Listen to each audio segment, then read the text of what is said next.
I'm feeling very nervous right now. Just the thought of speaking to nearly 200 people is so surreal. Like, I just never thought I'd be at this point, standing in front of all of you.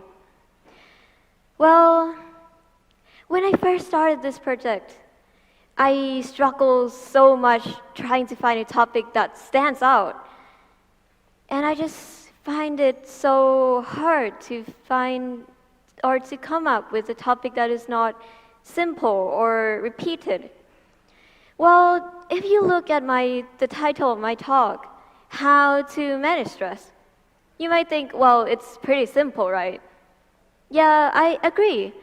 Well, you see, I just ended up sticking to this idea even though it just sounds so bland. When I look around, like, there's so many other speakers, so many other people with very interesting, unique ideas that just never been talked about. And I just look at myself and I just thought, I feel so small. I feel like my idea is not good enough. I feel like I have to try harder. I feel like I just don't deserve to be here. But then, just when I'm about to give up, I just thought to myself, I could have quit like months ago, and I'm still standing here. So I just looked back and thought to myself, why exactly? And I'm still standing here. Why didn't I quit already? Well, maybe it's because I feel like it's worth a try. My ideas is worth sharing.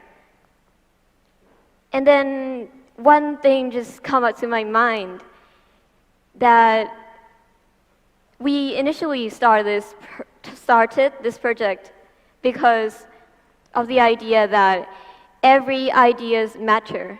No matter how small or how simple it is, it's worth sharing. So I just feel like I want to give it a try. I'm here because I want to help you guys manage stress.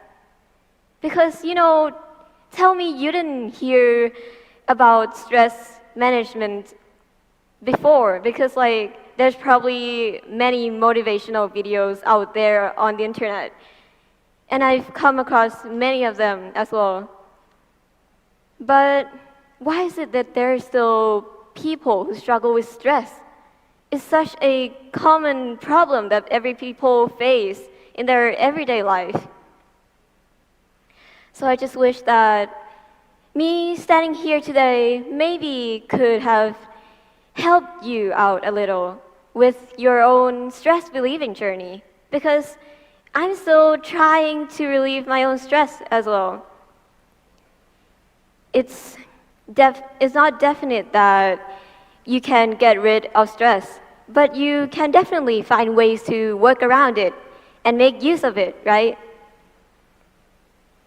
So let me share my experience when I was in year 8. Looking back at that time, it was 2021. And I'm sure y'all are familiar with that period, because there's this very serious pandemic going on at the time, right? I'm sure you guys know what it is. It's COVID. And I'm sure many of you struggled during the COVID season as well, because it had a significant impact on me. It's what made me turn into myself, who I am today.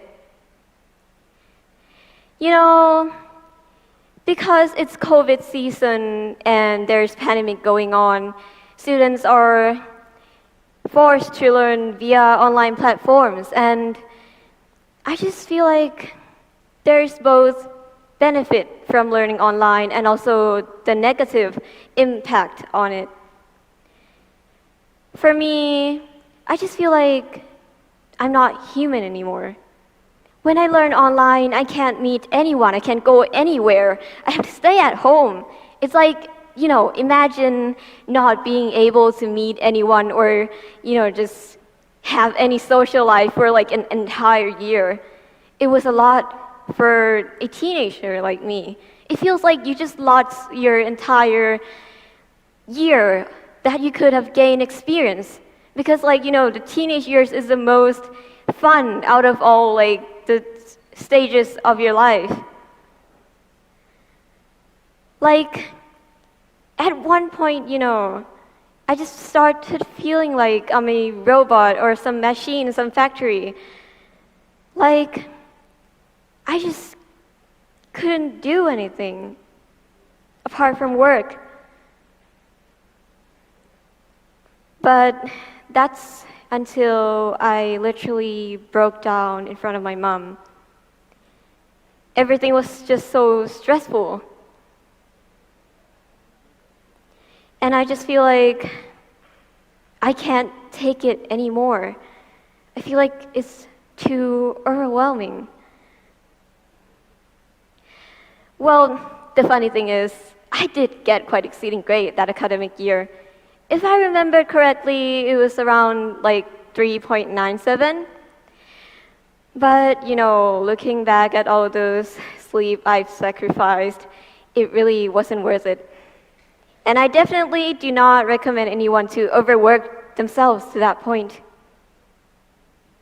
Hence, why I've always wondered, like, how some people are able to manage a lot of responsibilities without even losing their sanity, while it's just struggle with the same matter. Well, I'm here today to share to you all my own experience and the techniques I found useful to deal with stress. But first off, let me ask you guys one thing. Does anyone in this room desire to learn quicker, have better memory or better concentration? Well, these are regarded as the advantages of minimizing stress. But before we get into that, I reckon you'd like to know how stress affects humans. What occurs within our body and mind? Well, stress is a normal human reaction which prompts us to address obstacles and dangers in our life. In short bursts, stress can be positive, such as when it helps you avoid danger or meet a deadline. But when stress starts interfering with our ability to complete tasks, control our emotions, maintain relationships, or maintain our quality of life, it can have the opposite effect. It can cause problems with your health, such as like general problems, including concentration, memory, decision making, and burnout, and even serious health problems like digestive issues, autoimmune illnesses, depression, and anxiety. According to the American Psychological Association, or APA, people in the age range of 18 to 33 years old report they have the highest levels of stress in the US. And around 7 in 10 adults report work stress affects their personal relationships. Well, now that we're informed of the potential consequences stress may pursue, in which ways can we manage stress? I'd be speaking mainly on the behalf of work-related stress, but you may adapt some techniques for other purposes as find suitable. Let's start with the most important tactic, which is to set priorities. This could come in the form of a rough to-do list of what you'd like to do in a day, or even setting specific times to complete each task. Nevertheless, this is not always necessary. Based on my experience after using this technique, I often found myself ending up procrastinating or just struggling to recharge after an exhausting day and completed none of the work. As you can see, if you set really specific time frames or goals without considering its possibilities of achievement, you may end up with unmeasurable targets, which only makes you criticize yourself further for being unable to complete it. Therefore, I suggest you finish things in class or anywhere, anytime, where possible. Make the most of your time when you're most productive so that you won't find yourself ending up with everything piled up. Also, remember that it's alright to take a day or two off in a streak of a week. It's not that taking a day off means you've completely reset all that you achieved. It's not that taking one day off means all that you've done through the whole week has been gone to waste. It's not like that. The progress is still there. So don't be too harsh on yourself when it comes to taking a little break from time to time. The progress is still there. So don't worry too much, and remember, taking a break is still crucial for your own mental health. Next, go do other things and come back. Take your time. This can be known as the focus and diffuse mode, a technique popularized by Barbara Oakley. The focus mode is like a sessions of productivity. Most of our learning process occurs during this session. On the other hand, the diffuse mode is like when we let our minds wander. It's when we subconsciously mull over problems in our lives. I totally recommend this technique, as I've been doing so unconsciously for many times without even acknowledging that this is an actual technique. Still, it worked out super well. When I'm stuck with something, I just tend to take time off of it and return later when my creativity comes back. Although, since this technique does require some time and patience, I might not want to recommend this to anyone who's hurriedly trying to meet their deadlines. Still, if you're stuck with something and you feel like you can't find any ideas or can't come up with any ideas, try this technique out. Maybe it could work for you because it worked for me as well. Lastly is the Pareto principle. The Pareto principle states that for roughly 80% of success comes from 20% of causes. Basically, you spend 20% of your time on tasks which bring out the most success instead of wasting your time on the 80% which does not benefit you.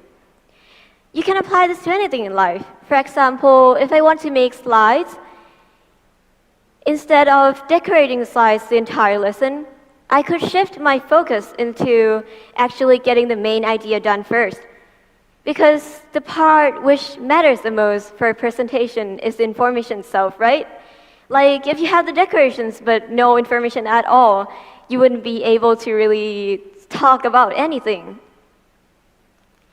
Also, it's another great advice for people who stop striving too high.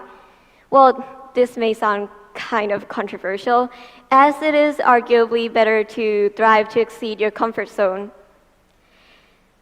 Therefore, I suggest you try to still exceed your comfort zone, but also keep in mind that it's alright to drop some expectations which are too high and clearly pressuring you in an unhealthy manner. Remember, you don't have to always keep that 100% all the time. It doesn't matter if you just do the bare minimum. That is enough. Keeping that 100% all the time is obviously very stressful and it's near impossible to achieve. So it's fine if you just relax a bit and let things go. Things that you can't control. Like my talk right now. If I just suddenly speak of something nonsense or I just come up with something that I wasn't planning to, I just said it already, I couldn't go back and change whatever I just done. So just let it go. Take everything easy and just go with your own pace. Go with the flow. To conclude my point, stress is a normal human reaction in which you cannot simply get rid of, but you can definitely find ways to work around and make use of it.